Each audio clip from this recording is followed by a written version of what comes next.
the start of a brand new decade comes a sense of optimism, hope that the next 10 years will see progress, innovation, and prosperity for all. 2010 offered a lot of good stuff for WWE fans, including the arrival of Daniel Bryan, the return of Edge at the Royal Rumble, and the stellar WrestleMania 26 main event between Shawn Michaels and The Undertaker. Other than that though, we have to be honest, the company got the 2010s off to a horrid start. The women's division was still in dire straits, John Cena was at his most John Cena-y, and the year ended with The Miz as an unconvincing WWE champion. And that's without mentioning the countless terrible matches we all had to sit through. Oh wait, we are mentioning them? Oh god. I'm Adam Pacitti from Cultaholic Wrestling, and these are the 10 worst WWE matches of 2010. Join us.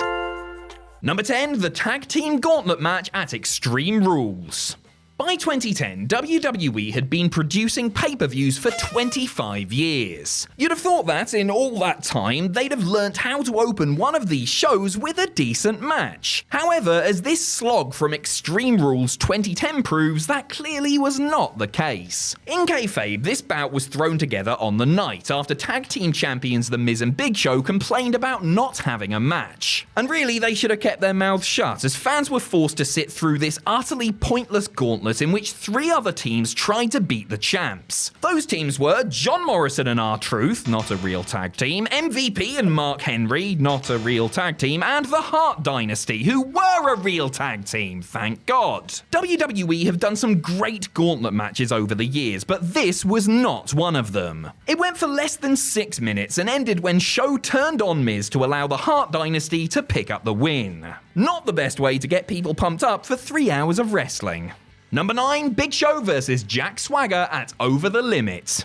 1 month on from costing his team the win at Extreme Rules, Big Show was challenging Jack Swagger for the World Heavyweight Championship at Over the Limit. Yes, Swagger was world champion in WWE, and yes, I had forgotten that as well. Did this match go any better for the Giant? Short answer, no. But the long answer is that Show fought Swagger in an intensely dull affair that consisted mostly of the challenger knocking the champion around before Jackie Swags ran away to the outside. There was a brief comeback sequence for the All-American American, but this was quickly shut down too. In the end, Swagger decided that enough was enough and clocked Show out with the belt to cause a DQ in just over 5 minutes. DQ finishes on pay-per-view aren't always a bad thing, but they need to be used sparingly and effectively. This was neither of those things, simply serving as a way to keep the belt on Jack without having him pin Big Show. Because heaven forbid WWE make him look strong or something, eh? A boring bout with a rubbish ending. This match never even got close to the limit, never mind over it. Number 8, Alicia Fox, Layla, Maurice, Michelle McCool and Vicky Guerrero versus Beth Phoenix, Eve Torres, Gail Kim, Kelly Kelly and Mickie James at WrestleMania 26. Rounding out our trilogy of short pay-per-view matches with rotten finishes is this 10-woman tag team match from the granddaddy of them all. At the 26th edition of WrestleMania, a bunch of face women and a bunch of heel women faced off for, well, they just did, alright? WWE never really gave us any reason why, so it clearly can't have been that important. Because they were only given 3 minutes, the match is mostly all of the wrestlers hitting their finishers on one another, except for the finish itself, which was something truly special. With the help of every other woman on her team, Vicky Guerrero scaled the top rope to hit a frog splash on Kelly Kelly. Unfortunately, she managed to lift Kelly's shoulders off the mat while pinning her, which meant that a new closing spot had to be improvised on the fly. This led to Vicky jumping on Kelly a bunch of times before mercifully ending this horror show. Talk about a WrestleMania moment to forget. Number 7, Randy Orton versus Wade Barrett at Bragging Rights. The Nexus Invasion storyline dominated most of the summer and early autumn of WWE's 2010. And don't fret, we will be getting to the big Nexus match later on, because how could we not? The group's leader Wade Barrett got a couple of shots at the WWE Championship throughout 2010, but his first one-on-one match for the gold took place on the Bragging Rights pay-per-view. Not only was the title on the line, but so was John Cena's career. Cena had been roped into helping the Nexus, with Barrett stating that he would be fired if he didn't defeat Orton on this night. Quite how he had the power to do that was unclear. After a very slow and drawn-out match, Cena did the most predictable thing possible and hit Barrett with an AA, winning him the match but not the championship. It would have been a shocking ending had everyone and their dog not already seen it coming. Somehow, in a match between Randy Orton and Wade Barrett for the WWE title, John Cena and his career were presented as the two most important things. This was emblematic of WWE's Cena first philosophy at the time, and fans did not take kindly to it. Number 6, Randy Orton vs Sheamus at SummerSlam. Remember earlier when we mentioned how disappointed we were at Big Show vs Jack Swagger because it ended in a DQ? Take that disappointment and then apply it to a match that went nearly 4 times as long, then multiply accordingly. At SummerSlam 2010, Sheamus defended his WWE Championship against Randy Orton. Not only was the title on the line, but if Randy lost, then he would never be allowed to challenge for the title again as long as the Celtic Warrior was champ. Slow and methodical is fine in wrestling, but it usually builds to a high-octane, exciting ending. Not the case here. Instead, Sheamus got DQ'd for using a steel chair, an incredibly limp finish to a match that was about as exciting as 2 hours of ironing. Furthermore, Randy couldn't challenge for the belt ever again. Wait, what's that? He won it the very next month at Night of Champions in another match involving Sheamus? Oh yeah. Number 5, Big Show vs the Straight Edge Society at SummerSlam.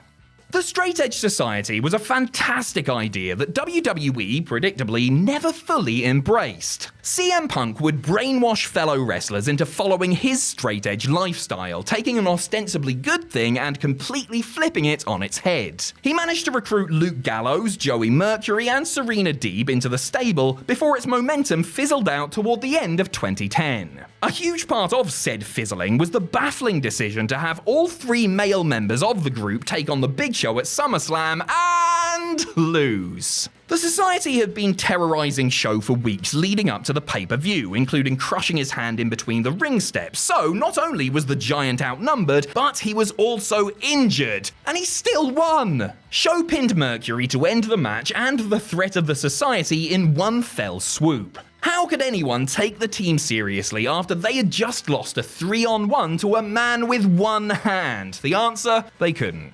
Number 4, KANE vs The Undertaker at Hell in a Cell. With the exception of their clash at WrestleMania 14 and maybe their Inferno match at Unforgiven in Your House, the Brothers of Destruction have never really been able to translate their epic history and story into great wrestling matches. This Hell in a Cell World Heavyweight Championship bout was no exception. It didn't help that the two behemoths had just fought each other at Night of Champions a month earlier. To be honest, the fans were already over this feud, so the last thing it needed was a plodding, overly long match to close out what was a very boring show overall. Taker and Kane's lack of chemistry was on full display as the two simply couldn't click. Oh, and the finish came about when Paul Bearer got involved to cost the dead man the match. I thought the whole point of the cell was to keep people out. To be fair, probably learned that from Kane himself. What should have been a titanic clash between two monsters played out more like a cheap kaiju movie in slow motion. The fact that Kane and The Undertaker were headlining pay-per-views together in 2010 was just the icing on the cake for many fans. If only they could have known what Taker would be doing 10 years later. Number 3, MAXINE vs KAITLYN on NXT. The third season of NXT, back when it was a game show, was the first to feature an all-female roster of rookies. Two of the hopeful contestants were future Divas champion KAITLYN and MAXINE, who would become Lucha Underground's Katrina. We say hopeful, but what we actually mean is hopeless, as the pair had zero in-ring chemistry together. KAITLYN and MAXINE clashed on the October 19th episode of NXT, and, well, it was a disaster. Neither woman could execute a move correctly, leading to awkward spot after awkward spot, until MAXINE executed maybe the worst roll-up in wrestling history to win the match. It didn't help that Michael Cole was burying the entire thing whilst on commentary, except for when he took a break from the announce table to have a phone call with his mother. We would feel sorry for the women involved, but on the other hand, they were responsible for 4 minutes of utter despair. Speaking of despair, number 2, Team WWE vs Team Nexus at SummerSlam.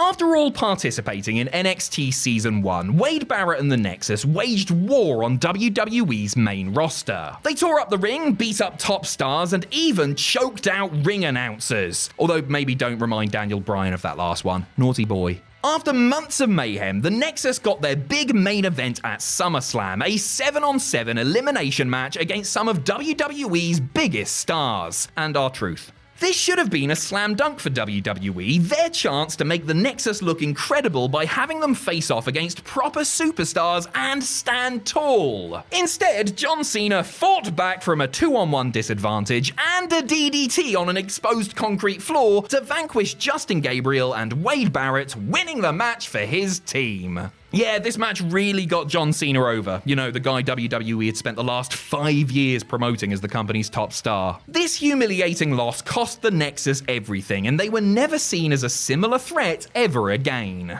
Number 1, Bret Hart vs. Mr. McMahon at WrestleMania 26. After 12 years away from the company in the wake of something that happened in some Canadian city, but we're not sure, nobody's ever really talked about it, Bret the Hitman Hart made his triumphant return to WWE in January 2010. Unfortunately, this history-making moment would soon turn sour. None other than Vince McMahon himself challenged Hart to fight him at WrestleMania, a match that would bring the long, twisted saga of the Screwjob full circle. We mentioned slam dunks earlier, and when it comes to slam dunks, this should have been the slammiest, dunkiest one of all. All they needed to do was have Bret beat Vince in quick fashion to finally get his revenge on the man who wronged him all those years ago. Instead, we got an overly complicated storyline involving double crosses, bribes, and fake broken legs, all leading to Bret and his entire family beating the stuffing out of Vince for an agonizing amount of time. This actually came off as a group of people ganging up on an old man, rather than a returning hero getting his vengeance. WWE completely dropped the ball with this one, turning what should have been an easy win into one of the worst WrestleMania matches of all time.